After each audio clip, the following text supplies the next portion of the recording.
राधे राधे दोस्तों मेरे YouTube channel पर आपका हार्दिक स्वागत है।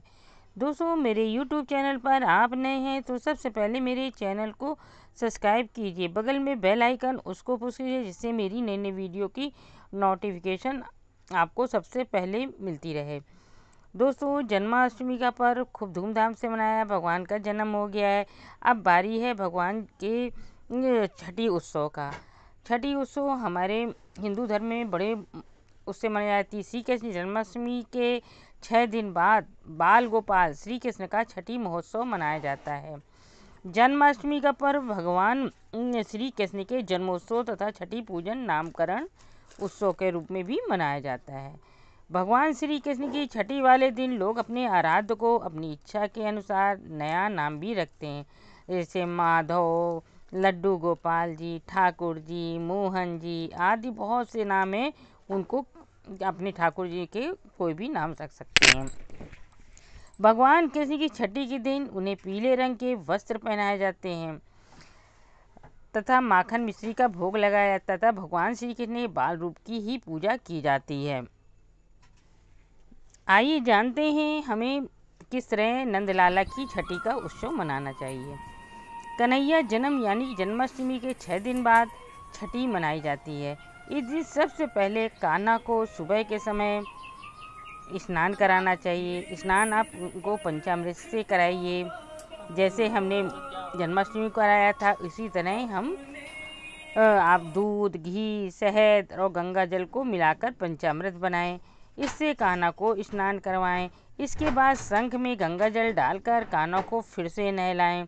इसके बाद भगवान श्री कृष्ण को पीले रंग के वस्त्र पहनाएं और उनका श्रृंगार करें और मिश्री मक्खन का भोग लगाएं। इसके बाद कन्हैया का नामकरण करें। माधव, कृष्ण, नंदलाला, देवकी नंदन और लड्डू गोपाल सहित कान्हा के जितने भी नाम हैं उनमें से कोई अच्छा सा नाम चुन लें और उसी नाम से अपने घर में पुकारें। इसके बाद कन्हैया के चरणों में घर की चाबी सौंप दें। इसके बाद लड्डू गोपाल की कथा यदि आती हो तो उसको पढ़ें। ऐसा करने से कन्हैया की कृपा हमेशा बनी रहती है और घर में सुख समृद्धि और धन वैभव की वृद्धि होती है। छठी के दिन कढ़ी चावल, खीर, सब्जी, तरह तरह का पकवान बनाएं और भोग लगाएं। पकवान क्या क्या बनते हैं वो मैं आपको बतला देती हूँ। छठी के दिन दही के और बेसन से मिली कढ़ी बनाएं और चावल बनाएं और जो छठी में कढ़ी में पकौड़ी बनती हैं वो 6 पकौड़ियाँ अलग से निकालें और जो भगवान को जब कढ़ी परोसें उसमें 6 पकौड़ी कढ़ी वाले भी परोसें और सब्जी बनाएं, खीर बनाएं, दही बड़े बनाएं। इस तरह जैसे हम घर में अपने बच्चों की छठी का उत्सव मनाते हैं उसी तरह भगवान की भी छठी का उत्सव मनाना चाहिए।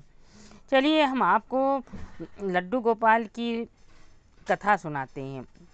पौराणिक कथा के अनुसार भगवान श्री कृष्ण के परम भक्त कुंभन दास थे। उनका एक बेटा था रघुनंदन। कुंभन दास के पास भगवान श्री कृष्ण का एक चित्र था जिससे वह बांसुरी बजा रहे थे। कुंभन दास हमेशा उसकी पूजा में ही लीन रहते थे। वे अपने प्रभु को कभी भी कहीं छोड़कर नहीं जाते थे। एक बार कुंभन दास के लिए वृंदावन से भागवत कथा के लिए बुलाया आया।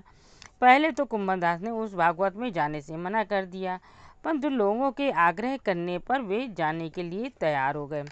उन्होंने सोचा कि पहले वे भगवान श्री कृष्ण की पूजा करेंगे, इसके बाद वे भागवत कथा करके अपने घर वापस लौट आएंगे। इस तरह से उनका पूजा का नियम भी नहीं टूटेगा।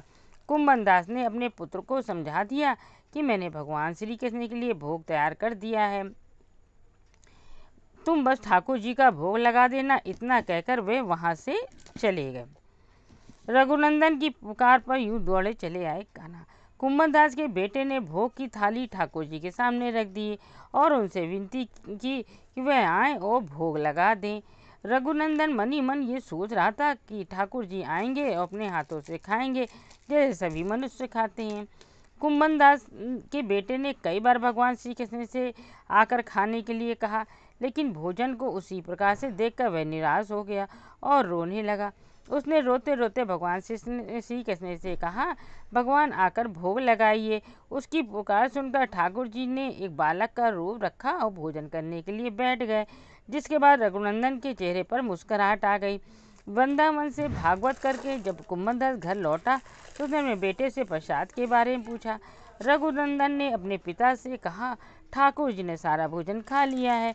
कुंभनदास ने सोचा कि अभी रघुनंदन नादान है, उसने सारा प्रसाद खा लिया होगा और डांट की वजह से झूठ बोल रहा है। अब रोज कुंभनदास भागवत के लिए जाते और शाम तक प्रसाद खत्म हो जाता था। इसलिए कुंभनदास को लगा कि अब उसका पुत्र ज़्यादा ही झूठ बोलने लगा है, लेकिन उसका पुत्र ऐसा क्यों कर रहा है। कुंभनदास ने एक दिन लड्डू बनाकर थाली में रख दिए और दूर छिपकर देखने लगे। रघुनंदन ने उस दिन भी रोज की ही भांति ठाकुर जी को आवाज़ दी और ठाकुर जी एक बालक के वेश में कुंभनदास के बेटे के सामने आ गए। रघुनंदन ने ठाकुर जी से फिर खाने के लिए कहा, आग्रह किया, जिसके बाद ठाकुर जी लड्डू खाने लगे। कुंभनदास जो दूर से इस घटना को देख रहे थे, वे तुरंत ही आकर ठाकुर जी के चरणों में गिर गए। ठाकुर जी के एक हाथ में लड्डू, दूसरे हाथ का लड्डू जाने ही वाला था, लेकिन ठाकुर जी उसी समय वहीं पर जमकर रह गए। तभी से लड्डू गोपाल के इस रूप पूजा की जाने लगी। छठी के दिन इस कथा को पाठ करने से कन्हैया प्रसन्न होते हैं और श्रद्धालुओं की रक्षा करते हैं और सारी मनोकामनाएं पूरी करते हैं। ये थी लड्डू गोपाल की कथा। आपको वीडियो कैसी लगी तुरंत इसको लाइक कीजिएगा और मेरे चैनल को सब्सक्राइब करना मत भूलिएगा और वीडियो को ज़्यादा से ज़्यादा शेयर कीजिएगा। चलिए अगली वीडियो मिलते हैं। राधे राधे।